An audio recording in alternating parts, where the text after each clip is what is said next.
I just very quickly realized that that was one of the big things. He didn't have the sense of urgency, didn't communicate very well. Some of like the big qualities I think you need as a production manager. So I think after three weeks or a month, we decided to move on from him. Hey, look, we were just playing with some AI stuff. That's a little bit scary good in a way because of some of the new updates that ChatGPT has, which we'll talk about towards the end of this episode. But this episode is awesome. Why? Because we have Billy on the show again, our 3-part series on finding a great production manager, Billy McDevitt. He's at B&E Sportswear out of Pennsylvania, and he's found a production manager that sticks now. So this is the third try. Third try's the charm. And we're going to find out why, though. What changed in the hiring process, the training process? What red flags did he look for so that he could help find this person and someone that's really helping him so he doesn't have to think about it? And he's done a pretty good job. He's even left the shop for a few hours at a time. I don't know how far he's gotten away from it. He said he went home. I think he sat in his car, but it's a start. So... All right. This podcast would not be possible without our amazing sponsors. First and foremost, Graphic Source. If you need a solution to improve efficiency and reduce costs in your art department, hit up Graphic Source. They offer industry-leading outsource options for your shop by truly becoming a part of your team. They plug and play with Printavo and other shop management softwares, and they're now on Slack. When it comes to SEPs, mockups, creative art, order management, embroidery, digitizing, back office admin, and customer service, there's no better company in our industry to work with. They have over 40 years in the game, and they really know and understand shop needs. Hit them up, graphicsource.com. Tell them you got this from the podcast. You'll get 50% off your first vector, SEP, or embroidery order. No more Skype. Skype's closed. DGIapparel.com. It's free, and it is one of the best new software platforms to hit the industry. It's called DGI Apparel. It's built by MIT engineers with a background in screen printing. It connects all of your accounts, Sanmar, Alpha, SNS, and so on, and you can compare prices, inventory, ship times across all the suppliers in one website. Really easy to use, adds everything to the cart, and then boom, you can go to them to purchase. It just saves a lot of time purchasing. And they have a really great new beta that connects directly to Printavo to make this process even faster. And what? Do you know what you can buy on DGI Apparel now? What? Multicraft. Ooh. I didn't know that. They just released it the other day. You can go to DGI and you can buy Multicraft products straight from there now. Daddy's on DGI. I'm going to pass it off to you then. DGIapparel.com. It's free to use. Join 1,500 shops, saving time and money on their purchasing. Bruce, have you heard of Multicraft_Daddy? Who dat? If you need ink supplies or a daddy, Multicraft Screen Printing and Digital Supplies for over 50 years has been providing you with top brands at competitive prices. If you mention the Printavo podcast, you'll get an extra 10% off your order. Dave's due for some good old dad vids. He hasn't made one in a minute, but it's summer, so I'm sure he's going to get back on his content game. Dave gives away supplies on every episode. You can simply DM him, and he gives away like a case of PMI tape. And this is for new customers only. So DM him, subscribe to the podcast, follow PMI tape, leave a nice comment for Dave, and he will pick a new customer out each week. Thanks so much, Multicraft. We love you. Easy Way. If you're spending hours cleaning screens, that is a thing of the past. Welcome to Easy Way's screen printing and screen cleaning chemicals. They've got innovative formulas and are designed to work quickly and effectively so you can spend less time cleaning and more time creating. Not only that, Easy Way is an awesome company and they really help you just succeed. They've got tons of tips. They've got tons of documentation. They've got tons of resources on their website, easyway.com. Plus their team is there to be able to help. So printers of all levels, feel free to reach out. They are great. Thanks, Easyway. And now let's jump into the episode. Billy, how are you doing? I'm good. I'm doing well. What have you been up to? Just same old stuff. I'm in a little bit better of a spot than I think the last time I spoke to you guys, which was, I mean, it feels like it was a couple of years ago now, at least a year. But definitely in a better spot. Things are things are going well. That's exciting. I think last time we talked, Billy, you were in the middle of like hiring a production manager. Give us a quick update of the business. Yeah. Sure. Tell us a little bit about where you're at now. Well, Stephen, read this text too. So Steve and I were talking about you as we had 2 other episodes with Billy, and on his journey of finding someone to manage production. And you guys can click the links down below. We'll have those to share. But it says, "Hey Billy, you ever get a production manager to stick?" And you go, "Yeah, we actually did. Our manager has been with us for about 18 months now, and he worked at BSN for a while before coming to us, so he had some background in industry, so that was helpful." So that was an immediate, hey, we got to see what's going on and see how you've been. Yeah. So I guess the last time I spoke to you guys, we had hired somebody, and it was one of those situations where 2 weeks in, I just realized, I said, this is not going to work. He's just not going to. He just didn't have, the biggest thing was he didn't have a sense of urgency about really anything that he was doing, which I was surprised by, and I didn't get that vibe during the interview process. But there's just some things that you don't figure out until you have them in the job and they start working. And I just very quickly realized that was one of the big things. He didn't have the sense of urgency, didn't communicate very well. Some of like the big qualities I think you need as a production manager. So I think after three weeks or a month, we decided to move on from him, which was a challenge to deal with, but I just didn't see it going anywhere. And looking back, it was the right decision. And we thankfully, maybe 4 or 5 months later, we met Josh, our production manager now. He had worked at a company called Kelly Sports, which is near us, but had gotten purchased by BSN probably around 2020, maybe a little bit before. And he worked with BSN for a while, and then they were closing that production facility. So it was sort of a perfect timing for us. And him having that background in the industry and already understanding what we did was huge, and really cut out a lot of the training time that we were expecting to have. So we brought him on, and he's been with us. So Billy, when you let that one guy go, it took you 4 months to fill that new role. Did you kind of give up on hiring for a little bit, or were you actively looking, like the second you let him go, like you started the job search? Yeah, no, we continued to look. I think that was in June, end of June maybe. And we were still hoping to try and find somebody before we got into the fall, because summer's a little slower for us, and then fall through the end of the year is very busy like most other places. So we continued to look, but we really sort of changed what we were doing. I think I spoke to you guys after we parted ways with the other guy, and we sort of just restructured how we were hiring. And I think we were sort of hiring out of desperation. Like, oh, well, this guy's a pretty good candidate. Let's just get him in there and see what happens. And we just decided that we all fall for that, though. Yeah, it's probably not the way to go. It's hard. You get desperate. You really need the role. Maybe it didn't work out before. You're just like, I think he's good enough. And maybe when we say to ourselves, like, good enough, it's huge red flag. Yeah, for sure. And even like my girlfriend works in HR. I was talking to her about it, and she sort of gave me like a new outlook on how to hire and what to look for. So that was really helpful. So we really just changed things, and we're like, we're not just going to hire somebody because we're going to end up wasting more time.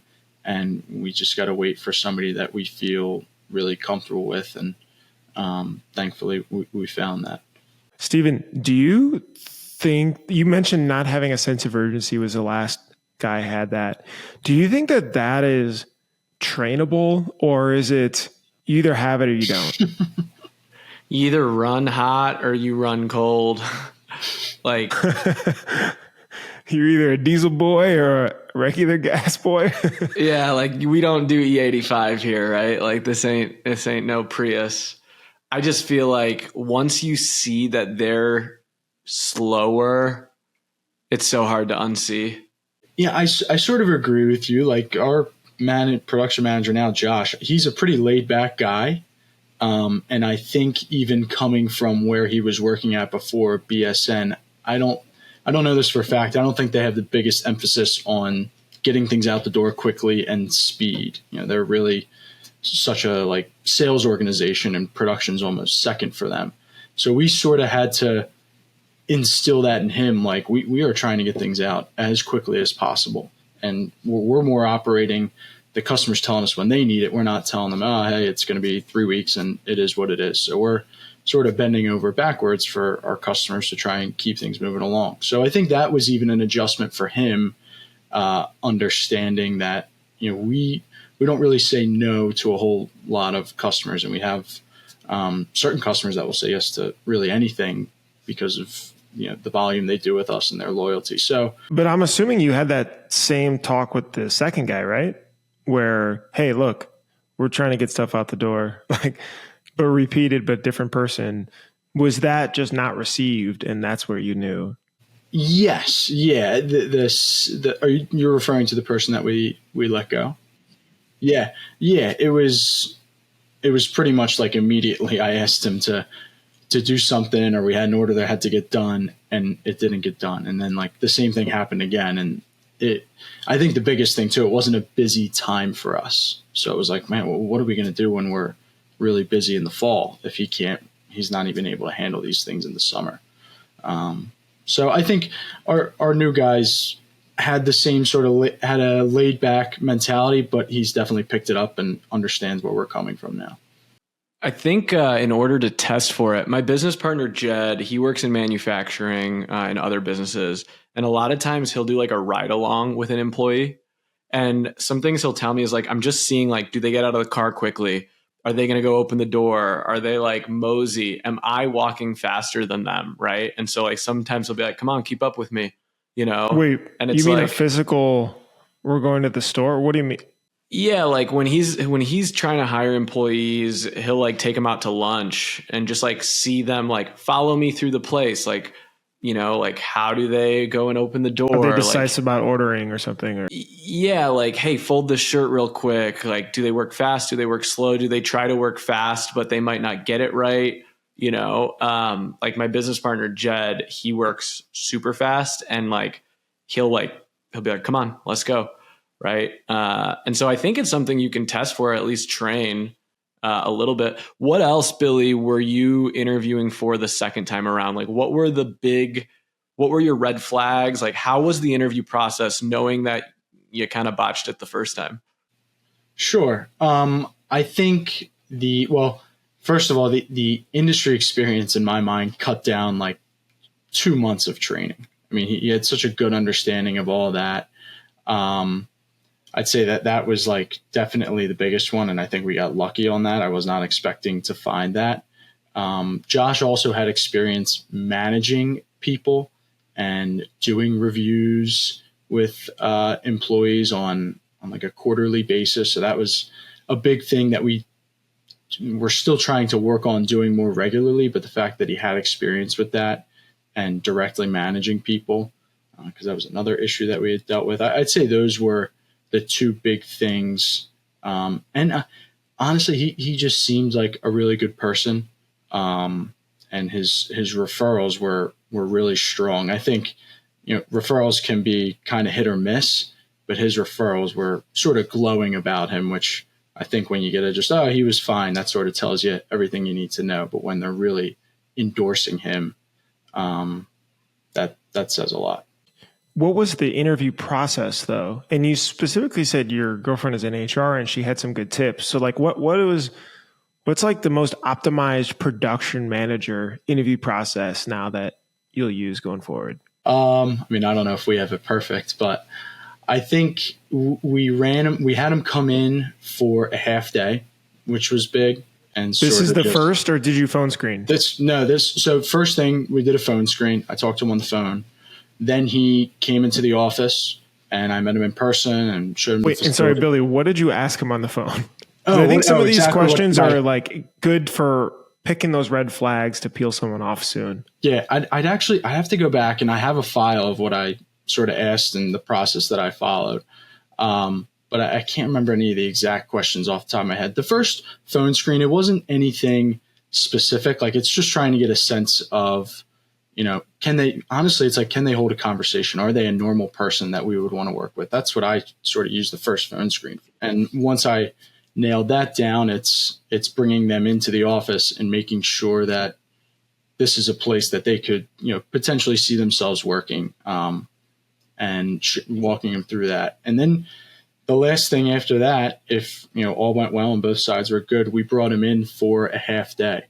And I really just had him follow me around, since I was the acting production manager, and explaining what I was doing, explaining what I was checking on, why I was moving things on the schedule, really taking him through what a day in his life would be if he were to work here. So those were sort of the three big things that we were able to. I want to harp on the, are they a good person? Would we mind hanging out with them? Do they seem like a cool or normal individual? I've had a couple hires where the employees will be like, okay, they're a little weird, but they're going to be awesome. And sure enough, they start, and a little weird turned into a lot of weird. And so much so, no one wanted to sit out there with them. And I'm just like, okay, if you can't take them out, if you don't want to go have a meal with them after work or go get lunch with them, they cannot work here. I think that's such an important thing of hiring desperately. They need to be a good character fit. But I'm curious, did you have a job description written out for him of what your expectations were? Hey, these are the things that I'm going to need you to do. Yeah, we did. And I think that was one of our failures at the beginning. We had a job description written up for it, but it wasn't as detailed as it probably needed to be for this type of position. So that was another thing we did for hiring the guy. What do you mean? Now. What do you mean by as detailed as what? Do you remember what you added more of? I think everything in the first one was just surface level. And I think it was managing the production schedule. That's all it was. And then the second one was something like managing the production schedule, checking in with customers on due dates, collaborating with salespeople on the production schedule. It's just a bit more about how you go about that, so that there wasn't any confusion about what's expected of him or how he's supposed to go about that. So just more detailed of some of the tasks. I don't think we necessarily added or took anything away. It was just being a bit more thorough about how those things were expected to be done. There's a really good book called High Output Management. I don't know if any of you have read it before, but it thinks of a job description as results. So these are the results or the outcomes that I want. And then based on those results, you can measure against them. And so your job description actually turns into your performance review. And there's a really cool template. If anyone emails me, I'll send it to them. But Bruce, I'm curious, when you were hiring at Printavo, the more mature you became as a hiring manager, what did you start to do differently, whether it was their JDs or their reviews or making sure they truly understood the role? I think that's a great point on fleshing out more the job description. I think sometimes we get in this, I got into an idealistic of what I wanted this role to be like in the future. And it was actually, I shifted it all to what are the problems I'm solving for today? And then tailored the description and the interview questions around literally the problems I'm having now. So if it was sales, it was look, I have these leads coming in and I don't think that we're optimizing them for we're not converting enough of them to sales. What would you do? If you're just very open-ended, how do you take these and can close them to sales? What ideas do you have to bring to the table on that? And that allowed the conversation to get a little bit more conversational versus being just a one way, yes or no type question. Have you done which is just, you don't get anything back from there. The other thing that I did over time was I pushed people on their answers. So if they said, why do you, if I said, hey, we just did a mock sales interview and you didn't ask me, for my phone number and my email to follow up later. Why? And people will either get defensive and boom, red flag, red card, you're out. Or they answer it like, that's a great point. Let me, I should definitely do that on the next time, right? Oh, okay, great. So they have some self-awareness and curiosity. Great. That's green flag. And then the last thing we did was, like, you guys have the in-person trial. We did that, but with projects. So, I don't know, maybe like more of an artist. I don't know if they need to be like an in-person run and working with people, maybe, but okay, some sort of take-home assignment. That's exactly what we would do. Here's the instructions. Let me know if you have questions. And some people just bare bones do it. And others, you could tell they spent I'll say, oh, just spend like 20, 30 minutes on this. Some people you could tell they spent an hour and a half on it, 2 hours on it. And that's a great green flag for me to help sift out. But I will say, it's still a probability chance. I'm trying to get my probability up to 80, 90% and reduce the risk versus like a gambling on a 30, 40% potential hire. Billy, I'm curious, did you test for how can they use Excel and spreadsheets? Or did you just take their word for it? I sort of took their word for it. Now he's younger. I believe he's 33 or 34. So I think the younger they are, the more tech savvy you would expect them to be. And even just in that trial day, I had him on a computer sort of following along with what I did. And seeing how he navigated through Printavo and the power scheduler, I could just tell. I was like, okay, so he's able to pick things up pretty quick. He's able to use a computer well, and that shouldn't be an issue. Yeah, when people say they're Microsoft Word proficient on a resume, we'll just give them a spreadsheet and say, can you just add these numbers up for us? And more often than not, they can't. Really? A simple question like that? Yeah, just hey, can you, because they put in there, I know how to use Microsoft Office or whatever. And you're like, okay, great. It's open up Google Sheets and can you just alphabetize that list or add up these numbers? And I just want to see can they do it or not? And a lot of times they'll be it's been a while since I've used Excel. And you're like, okay, but those are the things that imagine you were sorting a bunch of sizes and names and they couldn't do that. And you have to sit there and be that's how you sort names. That's how you sort the sizes. How often are we just doing names and numbers or something silly and we need to use a spreadsheet? But if you don't ask those in the interview, you'll never know. I'm curious, what are those other things that are non-negotiables? We said urgency, right? If they can't use the tech they say they're going to use, what would the other ones be? Definitely organized. If you're going to be making sure everything gets done on time and due dates. How do you test for that though? See, that's the thing. That's sort of what we started to find with this specific position. There were so many of these skills that we were looking for that were going to be difficult to test. And we found that the most revealing test was bringing them in for that half a day. And it didn't uncover everything, but that uncovers a lot of what we're looking for. But yeah, organize is a difficult one to test. You kind of it's one of those ones that you figure out when they start working, which is not. You could give them a stack of shirts and say, fold these and put them in sizes, and you can see how messy their stacks are. Chad, our production manager, he has the best handwriting as a dude, and you're okay. You take your time to make sure things look good. Check in.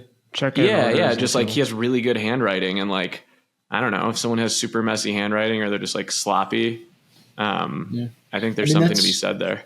That's one of the things we did. We just I had him stand at the end of the dryer for 15 minutes on that trial day, and then I had him unload shirts for 15 minutes. Two pretty simple tasks that if he was struggling to do would have been, again, red flag. Or what else did you have him do that half day? So stand at the end of the dryer, grab shirts, stack them. Yeah, those were the two things. I think we had him receive in a box from UPS that came from Sam or whatever. We just explained to him real quick, double check the sizes, make sure everything's here, and this is how you check it in. That's another one of the things we had.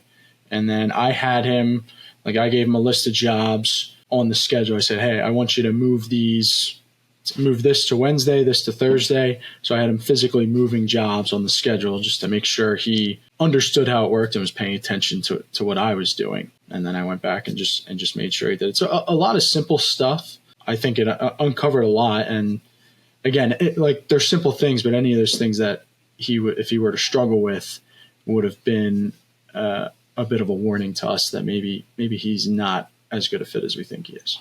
I'm going to throw one out there. Are they a smoker? No, they're not. No. You know, what's funny is I've had some hires and they go to their interview and then all of a sudden their first day and I'm like, oh crap. They're going to take a cigarette break every hour and a half. Like, damn it. Bruce, doesn't happen in software. You did have people that take out, but it wasn't that often, unfortunately. Maybe they got lucky. It was so annoying. It annoyed everybody. Didn't even realize it, right? I don't know, just little things like that. Okay, so he starts. What's his first day, week, 30 days look like? Your relationship with him? Walk us through what that first, onboarding actually looks like. Sure. So for the first, I think for the first 5 or 6 months, we shared an office. So we sat in the same office together, and that was more of a product that we just didn't have anywhere else to put him at the time. But I think it was like a really great way to train him. Again, for that probably first, I'd say probably the first 30 days, I'm still doing a lot of the tasks, and he's following me and doing a lot of them. And one big thing that I should say that on the trial day that he did, that was a big green flag, I guess, he was taking notes. Like that's a huge thing with a lot of hires we have, that they're just saying, yep, okay. You mean he brought in a notebook, or you gave him one and then he started using it? I didn't give him. He just asked for like a piece of paper. And he said, bonus. Notes. Yeah, it was great. Yeah. That's a thing. That's a good idea. And even just here's a notebook if you want to write something down, see if they actually use it or not. Mm-hmm. Yeah. No, I specifically didn't. I was like, I'm not going to say anything, because that was another issue. Was our past guy. I just didn't take any notes, so I knew he wasn't retaining everything I was saying. So that was the first probably 30 days was me showing him, and he took a ton of notes. And then from there, we sort of just transitioned. I would just say, hey, I'd like you to go in and set the production schedule for the next 3 days, go through, set it, and then we're going to go back and look through it. And we go back and look through it, and we sort of just did that process for probably another 30 days or so. I would just give him more and more sort of things to do with the schedule in terms of setting it. And, I had one, and this is something that Steven challenged me to do. I would leave for half the day. I only did this like once or twice, but I'd leave and I'd say, hey, all right, I'm going to leave. Where'd you go? I think I just went home. And I would just, work from home. That's what's up. Yeah. You just go to the driveway in the front. It was easier to do in the summer because, again, we're not as busy. But it was a good practice. Like this is, Stephen was talking about having an end goal in mind. The end goal is that I am able to sit in my office for the entire day, and I don't necessarily have to worry about if everything's going to get done. You're going to make sure everything gets done in the back and everything gets where it has to be. That was really our end goal that we're working towards. And how long did that take? Are you there? We're there. That feels like one of those mentally addicting things of checking on. Yeah, we're there. Like we'll still have times where like he just needs an additional set of hands, which is, it's not his fault. We just need an extra set of hands, and I may have to jump back there and help. But I'd say we're there for the most part. And I'm not necessarily worried. I still check on certain things, like in the background. I won't necessarily check with him, but I'll make sure, something was ordered or something's here, or it's on the schedule.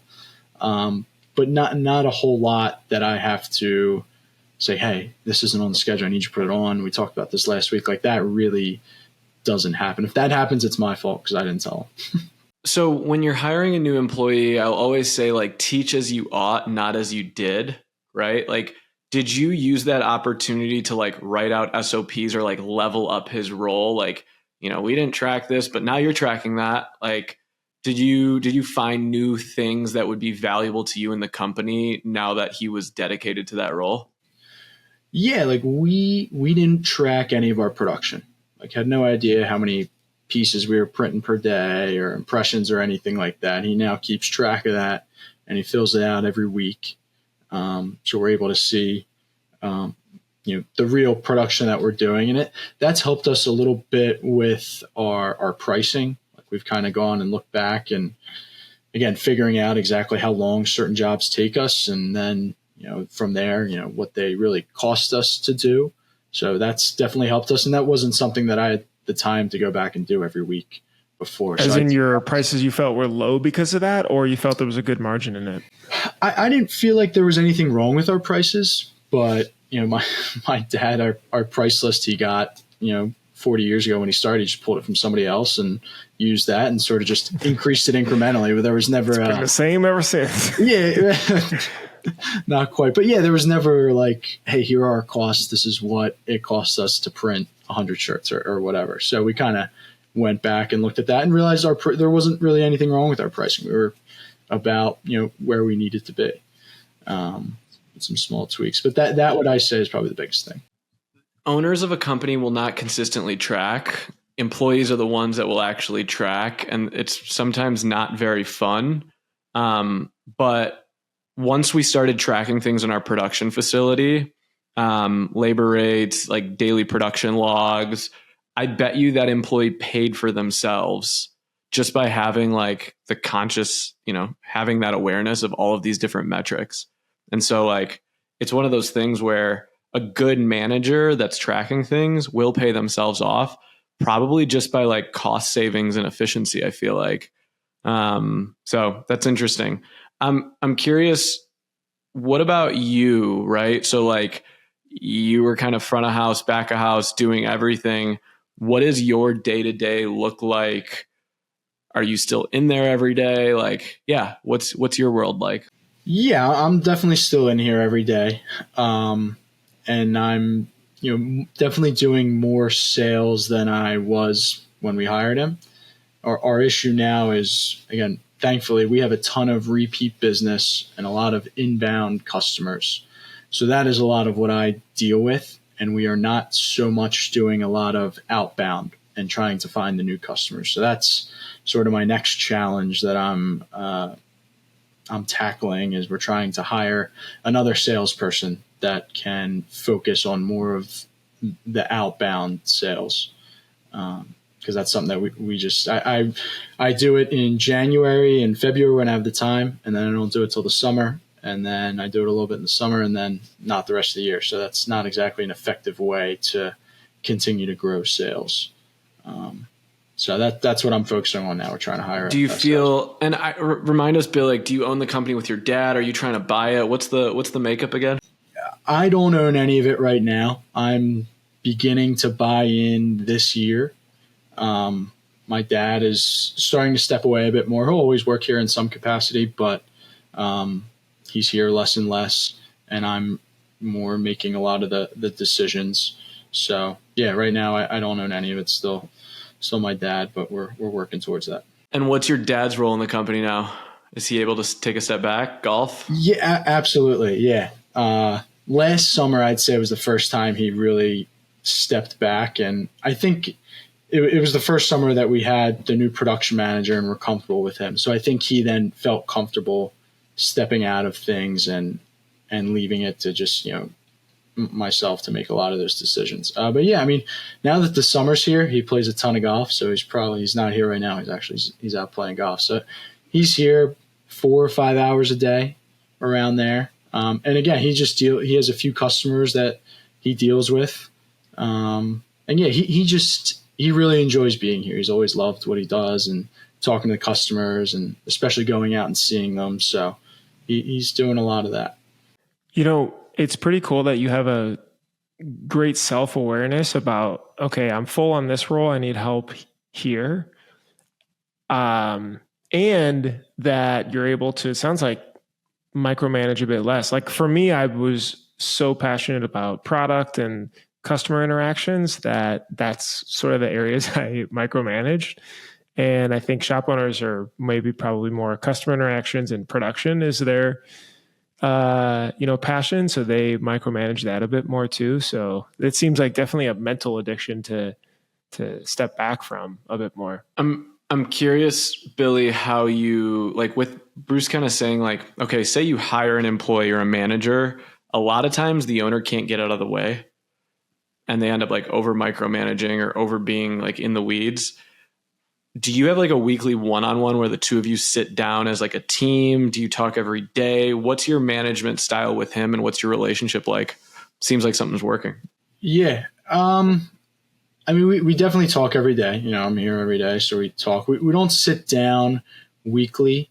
It sort of just depends on what's going on. Like at the beginning of this week, actually on Monday, we sat down because one of our artists was out and we just had a ton of hard due dates this week. So we sat down and I said, all right, this is what I have that has to get done. Are we on the same page here? So we'll sit down on our busier weeks and, kind of put together a game plan, make sure we're all on the same page. But aside from that, I sort of just check in with him if he needs help with anything, where things stand. And we don't necessarily have those set meetings. It's sort of just depending on what's going on. And I think I just trust him more. That those first 6 to 8 months, we were meeting probably almost weekly. We had more of a set meeting. And I'd say, hey, this is what I thought you did well last week. This is what maybe didn't go so well. But I just trust him a lot more now to be getting things done. Steven, one thing you told me a long time ago that I really liked was just take random people out to lunch. And we got to maybe at that point there was 25, 26 people. And I mean, I had to eat. So I was like, hey, Anthony, you want to go grab food? Or Kelly, you want to go grab food? And that was like a great way to have like for me, it was like a less structured one-on-one thing that I got tired of over time and more of, chit chat, catch up, build a little personal connection, and then also talk about their role and anything else I could help with. But do you do that, Billy, where like you'll just take them out to lunch or just like try to get away from the shop at all? Or not do you really. Owe him lunch? Okay, you owe him lunch. You should go take him to lunch. No, we don't really do those kind of things. But I mean, we definitely we'll talk about that. We don't really do the food thing. I don't want to sound like a jerk, but I mean, we definitely talk about a lot of things outside of work, just like in our daily communications. So I think that's a good way. I try to do that with a lot of our employees, just so we're not always talking about work. Try to get to know them on a different level. I think that's just a good thing to do in general. Yeah, Jed, my business partner, he's got a rewards card at Chili's for free chips. And so like he just takes employees. He's like, come on, we're going to Chili's. Come on, we're going to Chili's. He just takes different people out. And so it's like, where's Mila? She's at Chili's with Jed. Like, oh, where are the girls up there at Chili's with Jed? And so like, but like, that's how he can relate to them and communicate with them. And like, I don't know. I think that's super, super important. So maybe owe your production manager some lunch, some Chili's. Yeah. Maybe I'm curious, Billy, what is your thought process? You said that you wanted to hire the next role you think you wanted to hire is someone to manage outbound so that you can consistently do that. How do you think about wanting someone instead to take over your sales role that you're doing? So handling inbound and repeat orders, and then you starting to hunt on the outbound side to get that process down. And I don't think there's a right or wrong. I was just curious on why that one versus the other one. So we sort of started to look for both and are seeing what came up. And we just found basically what it came down to is in the inbound scenario, the repeat orders, the salary that we were offering was not getting a ton of hits. We were getting a lot of kickback on that. So we said, well, the outbound is going to be sort of a similar salary, but you have this chance to earn commission. So we're finding much more qualified candidates with that approach to things. So that's really kind of where we came up with looking for that as opposed to somebody to handle the inbound. And we just hired a new receptionist, and we're sort of training her to do a little bit of that as well, to how to enter orders. That's really what we're working on now, but hoping to work towards her being able to handle the person who just needs 50 t-shirts for the graduation. Do you think the repeat or inbound you wouldn't want to do commission for? Probably not. I mean, that's just my view. I mean, I think if you do any commission, it's a very small amount. But yeah, I think that's just my view. And I just think it's such a different process, and obviously a different skill set and all of that we hadn't really thought about giving commission for any of the inbound. Do you guys have a different thought? No, I think like inbound, like you said, like they're just more of like servicing the customer that's coming in. And so like it might be like a small quarterly or something tiny. But no, I'm with you there. I think that aligns totally. And I think that's what Kevin teaches mostly. I want to switch gears for a second. Bruce, you got anything else for Billy? Billy, how are you using AI in your company? Putting you on the spot. I mean, the little amount of outbound sales that I do, I will punch into AI or whatever AI tool I'm using. Just sort of the prompt, hey, I'm reaching out to this construction company, trying to sell them apparel. They're located wherever. Please put together an email, and I'll just use that as a starting point, and then I'll go from there, sort of editing it. Because a lot of the outbound stuff that I send out, I try to just make it a lot more personalized as opposed to just putting together this template and sending it out to 50 different companies. So that's probably the way that I use it. I think that's the only way that I can think of that I'm currently using it. Bruce, how are you using it every day? I personally use it for a lot of data crunching. Any question I have about data or information, I'll upload the CSV file into ChatGPT and ask it to, and it's not always perfect. I mean, you definitely have to like jigger things around to get it there, but that is number one. And then number two for me is anything that I would potentially Google, I will just go straight to it. And I just have it on my home screen on the phone, and it saves me a lot of time that way. What about you? Is this a trick question? Do you just have some bomb? I'm just curious. So ChatGPT just released 4.0, and now they understand. Now it understands text and type, and so I've been on a mission to try and get my employees to embrace it and adopt it. And for some, happens overnight. For others, they fight it. And so it's been something that I've been trying to work on. Is like, how do I get my team behind it? And so I was on ChatGPT yesterday, and they actually have a GPT you can explore called Therapist Psychologist, and it's fictional. So I clicked on it. You can just talk to it. It's like a fake therapist or a fake like psychologist. Oh, a fake one. Okay. I thought you meant it's like a fantasy. It says, no, that's you. That's you. Bruce's 50 Shades of Grey shit. So I said, hi, my Gen Z employees won't use AI for art, and it's making me mad. And so it came back and it said, let's dive into the situation and the reluctance. And it's like understanding the reluctance, like it might be job security, ethical, creative integrity, a lack of clear guidance, like to bridge the gap, you should have open dialogue, a training program, policy development. And then it asks me like, how has the situation impacted your perspective on leadership? And I just responded, I said, I feel like I'm preaching to the choir and it's lonely up here. And so it empathized with me a little bit. And then it said, would you like me to put an agenda together for a meeting that you can have with them and how to structure it? And it literally was like, ask, don't tell, validate their feelings, invite them in, don't push them, share your own fears. And it like even dialed it down of like, is this tone too serious? Do you want to make it more cheeky? And literally it like wrote out a meeting agenda for me to have like a hard meeting with my staff that I'm struggling with, and just kind of blew my mind.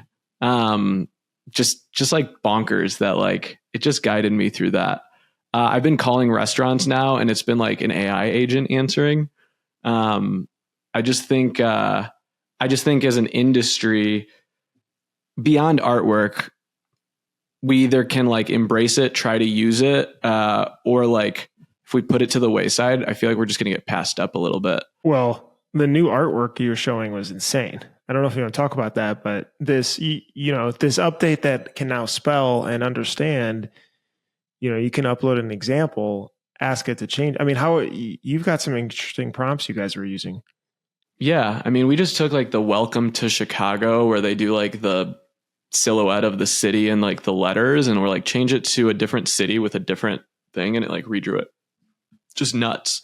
But I'm curious, like on that note, do your employees bring up AI, Billy or Bruce? Like, do they show you ways that you can use it? Do you feel like you're more preaching to the choir on it? What position do you take as a leader in your company with AI? I mean, I honestly have not talked about it a whole lot with our company at all. And if anybody's going to bring it up, it's going to be me. Thankfully, a lot of our employees, I'd say about half of our employees have been with us for 12 to 13 years or more. So they do skew a little bit older, and I don't think they're too worried about AI in any capacity. And even our younger employees, it hasn't come up. So I just use it for my own personal use. We get a ton of customers that send us AI art now. So we definitely see a lot of our customers using it from the art side. But as far as us as a company, it's not something that we've really looked into a ton. That's pretty crazy. Well, isn't that a little scary? Or is it good? I mean, our artist likes it because he's like, oh man, that's an awesome design. And it takes out a lot of the him creating a design, sending it to them. They don't like, and then like back and forth, 5 different revisions. They just created something that they like. He just has to clean it up, make it print ready, and he's ready to go. So he likes it from that standpoint. I don't know if he's thought of it from the other side of it replacing him. I don't think he's thought about that, but I don't know if we're definitely not at that. But I think I wonder if that makes him like he's just a better prompter into AI, as in like, okay, this customer wants this, they just want this changed. Okay, awesome. I can write this up super quick in ChatGPT and be able to generate an incredible image or graphic that the customer will approve. Or here's 3 examples that I bang out real fast. And so then they're good to go. The founder of Shopify put out a memo and he made it public. Bruce, I'll send it to you. Yeah, he put out a memo. I actually have it already pulled up. Oh, and I printed it out and I put it in my traction. I had a 4-hour meeting last week with my team of like, we have to be adopting this. We have to be using it every day. And if we're not, like, we're already a growing company, but if we don't start using it, we're going to actually start slipping backwards. And so like, I just think that if we're not careful, right? Like you can order stickers now on ChatGPT, I think through Sticker Mule, which is kind of nuts. It's kind of scary a little bit. I think 2 things that stood out to me. One, it's sort of the new, when you said Microsoft Word, you need to come in. Look, if you're working front office or you're working with customers, you have to know how to use Word, Excel, some of these basic tools to a point where I'm not sure if you need it on your resume. It's just like expected. Like we probably aren't having much of a conversation if you haven't used Word much. And then 2 is, as in, people need to start using this regularly to bring to through their career. And then 2, any new role that we want to be able to hire for, you need to prove that we can't have AI be able to do this instead of a person. So, or can someone else use AI to help improve what they're doing? That doesn't allow us, we don't need to hire that extra person. That I thought was pretty disruptive. Yeah. I mean, obviously it's not going to check in shirts for you, but right. Like there's other things, there's data aggregating, there's like writing prompts for how to send cold emails, there's social campaigns, level 1 support. Yeah. I mean, there's so many different things. And I think if companies are concerned about profitability and overhead and labor, put your employees through AI training. I wonder if there's training courses out there, Bruce, that like you could put your staff through. I'm sure there's some prompting. In my opinion, put the app ChatGPT, download it, put it on your home screen, and just anytime you have a question, something you want to get feedback on, pop that thing open and just use. I mean, you end up using it 5 times a day. Yeah. Maybe some of our employees use it. I don't even know. they just use it for certain things throughout the day, and I'm not sure. So I'm definitely going to ask them to see if anybody is already taking advantage of it. And I'm just not aware. I am on a kick right now. Like, I am on an AI bender a little bit. Everyone at Campus Inc. knows I'm probably going to bring it up 4 times a day. There's probably like a take a drink if you heard Steven talk about AI today. But I just think there's going to be a little bit of an adapt or die now that it's getting so much smarter. And Bruce, maybe we need to do another episode on AI agents, which are these new things coming out. Still watching some TikToks on them, so not super familiar. But the fact that I use this to help me like manage my team, and it actually like was really accurate, I was just like, oh wow, this is scary. Steven, do you have anything that you're using AI for in your company currently, or are you just sort of messing around with it right now? So like artists are using it to just do like idea generation. And then like our sales managers are trying to do it to be able to get concepts out to customers really quick from an artwork standpoint. But really probably the biggest parts are like data, just cleaning up data, just, like we fed it like thousands of athlete like metrics to tell us like who we should be focusing on. We did an exercise last week with our e-commerce team, and we fed it Facebook data, Instagram export, Shopify export, and email campaigns, and just like dumped it and said like, couldn't you put this together and synthesize like us, like where our weak spots are? And sure enough, it was like, these posts are doing well and these emails are doing well. So maybe you should think about these products and these products. So like, I don't know, you just got to keep asking it different things. Marketing team uses it to generate content for emails and then be able to customize it a bit and make it a little more personal. The same thing for blog posts. And then engineering is using it to speed things up with coding, at least on the software side. It's super random, but if you so right now it knows, so everything that you've ever asked it like knows. So ask it, describe me based on all of our chats and make it catchy. Just see what happens that it writes. It's a little bit spooky because it knows so much about you. At least it does about me. And it was pretty accurate based on all the things based on what it prompted back to me. So, oh wow, yeah. So it's a little personal too. So I don't. Yeah. All right, Billy. We appreciate you joining us, Billy McDevitt. The journey of finding a production manager. We love the episode. This is a 3-part series, by the way. So hopefully it's thank you so now. much. Hopefully we don't have a 4th part. But we appreciate you guys. Hey, Printelsers, you guys are awesome. Thanks for joining us on another episode this week. We'll see you again on the next one. Thanks so much for listening. Hopefully that was informative. Don't forget to subscribe. Don't forget to like. Don't forget to hit the bell for notifications if you enjoyed this video. If you enjoy all the stuff we're putting out, it's really helpful. We love to just be able to see it. That means that we're doing a good job. To subscribe, hit the bell for notifications, and hit the like button. And I'll see you in the next episode. Bye.